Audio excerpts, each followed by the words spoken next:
And when he met a student that seemed a little bit open-minded about the possibility of extreme human antiquity, he gave the student the book. The student read the book, and then he wrote to me. He said he wanted to devote his career as an archaeologist to finding more of the kinds of things that I mentioned in that book. Yeah, that's very interesting. Yeah, definitely. So there are people out there who are aware of your work, even though that they're in the mainstream, I guess.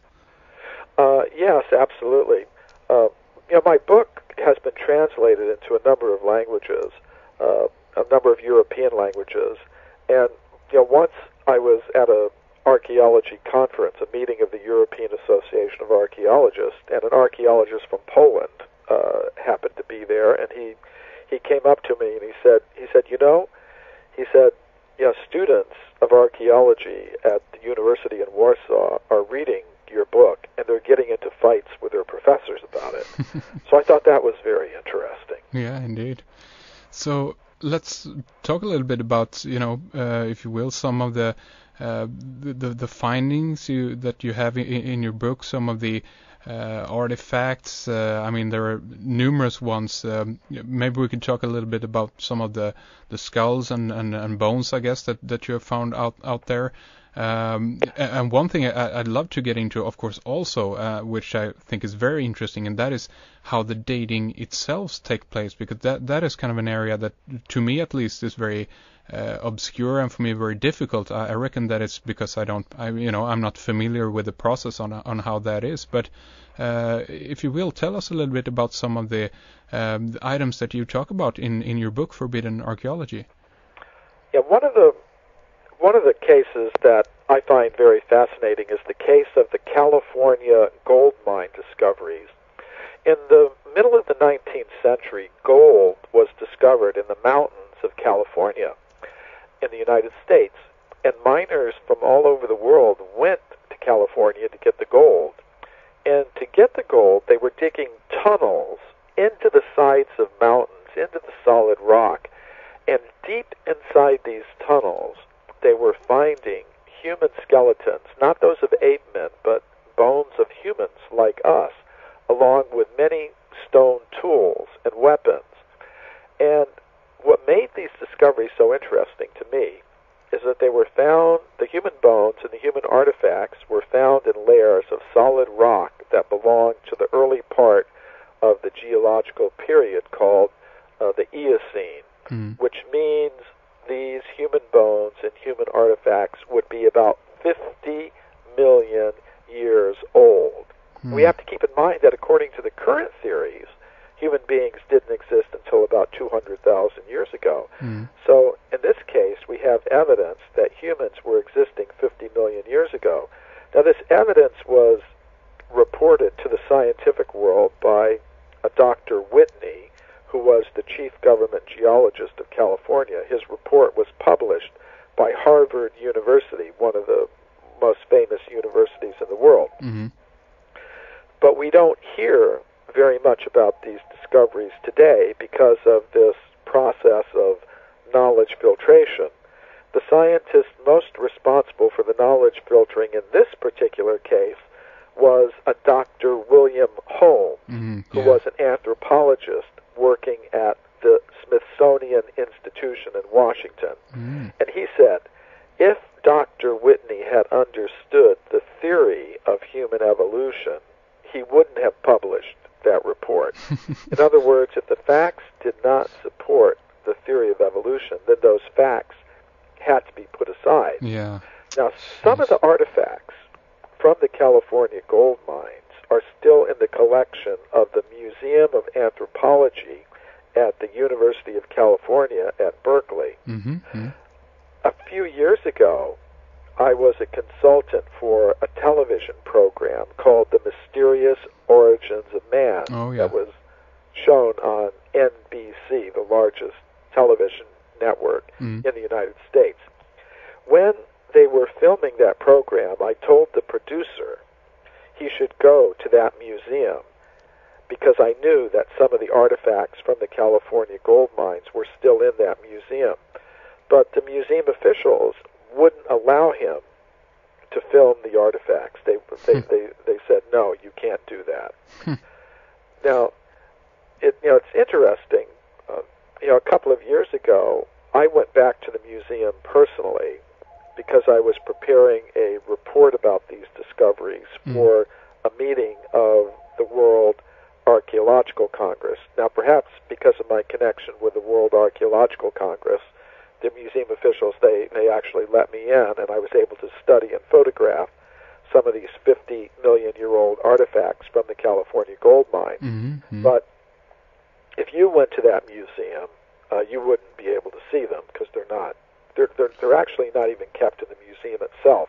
They're kept in a storage building several miles from the museum. So that's one of the cases that I find, very interesting. Yeah, very interesting. Is this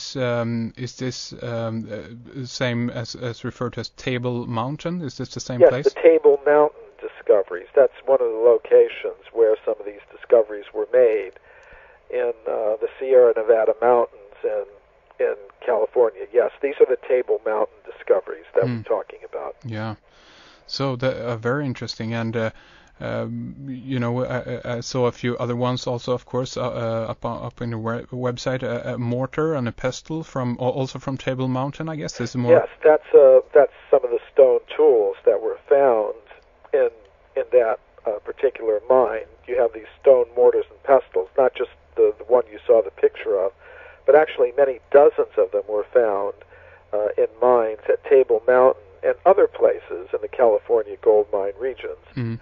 And they're very, very fascinating because they were found in layers of rock about 50 million years old. 50 million years? Yes. That's, according to the current theories of the history of life on Earth, that would be before the time of the first apes and monkeys even. Yeah. So it's very, very interesting. So okay, yeah. I mean, let's get into the dating process. I guess right away. How the heck? I mean, you find something in the ground. For the uninitiated here, you find something in the ground. How the heck can you say that it's 15 million years old? Well, and when you have something that old, you can't date the object itself. There's no method that would scientific method that would allow you to date the object itself. So what you have to do is you have to date the layers of rock in which the object was found.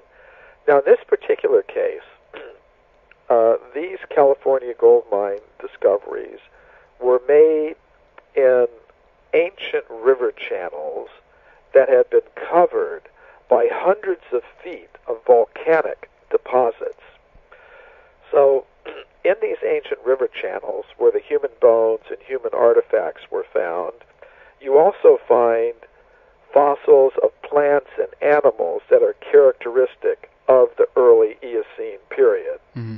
So that's one way in which the objects are dated, by comparison with fossils of plants and animals of known age. Now, at this Table Mountain location, the ancient river channels are covered by hundreds of feet of volcanic deposits. Mm-hmm. So there are methods that scientists have that allow them to date volcanic rock. One of them is called the potassium-argon method. Mm-hmm. So the potassium-argon method was used to date the layers of rock over these ancient Eocene river channels, and this gave an age of over 33 million years. So in this particular case, you had these human bones and human artifacts sealed in these ancient river channels, covered by hundreds of feet of solid volcanic deposits. So here you're not talking about a case where something could have come down from some higher level, or you're not talking about a surface discovery where you could have some question about the geological position of the discoveries. Yeah. Now, there are some methods that can be used to date human bone itself, if it's of a certain age. Mm-hmm. One such method is called the radiocarbon method or the carbon-14 method. Yeah. That can be used on bones that are 100,000 years old or less. Mm-hmm. So that wouldn't apply in the case of the California gold mine discoveries because those are over 50 million years old. Yeah. But here's something that can happen with this radiocarbon method. Mm-hmm. Let's assume that we have a human bone that's really 10 million years old. Now, if that bone somehow or other gets contaminated with modern carbon, which can happen in many different ways, because carbon can be present in groundwater, it can enter the bone through bacteria or other kinds of contamination, then even if the bone is really 10 million years old, if it gets contaminated with the least amount of modern carbon-14, it will show an age of 100,000 years or less. So one has to be very careful with these methods, because sometimes if they're not used properly, they'll give an age for a bone that's too young. Yeah.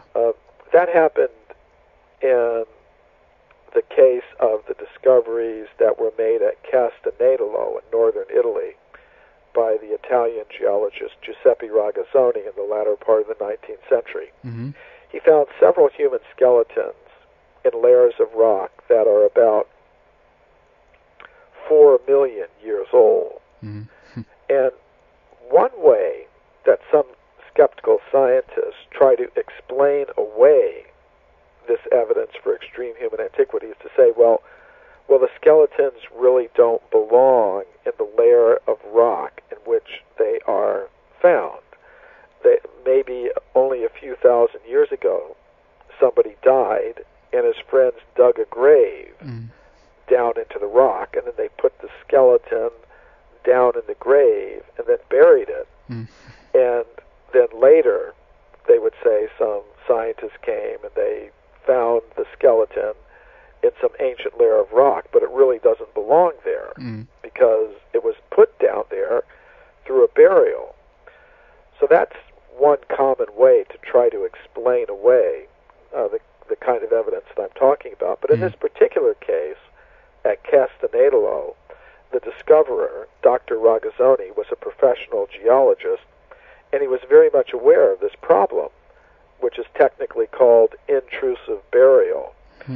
So he said, I looked very carefully when I was taking the skeleton out of the ground, because at the site, there are different layers of rock, at different levels. Yeah. And he said, if it had been a burial, the layers of rock would have been mixed together. I would have noticed that the layers were disturbed. And he said, I looked very carefully when I was taking this skeleton out of the ground, and I could see that all the layers of rock above the skeleton were intact, undisturbed, which meant it could not have been a burial, that the skeletons really are as old as the layer of rock in which they are found. Very interesting. And then there are, as you mentioned there, the excellent television program, Mysterious Origins of Man. You were featured in there, of course. And one thing that they brought up in that program were what is called referred to, I guess, as the grooved spheres from South Africa. Fascinating finding. Tell us about that, if you will. Well, that's a very, very interesting case. Miners in South Africa at a place called Ottosdal in the western Transvaal region have discovered many of these round metallic objects in layers of rock that are over 2 billion years old. And the most interesting feature of these round metallic objects is the parallel grooves that go around the center of each object. Some of them have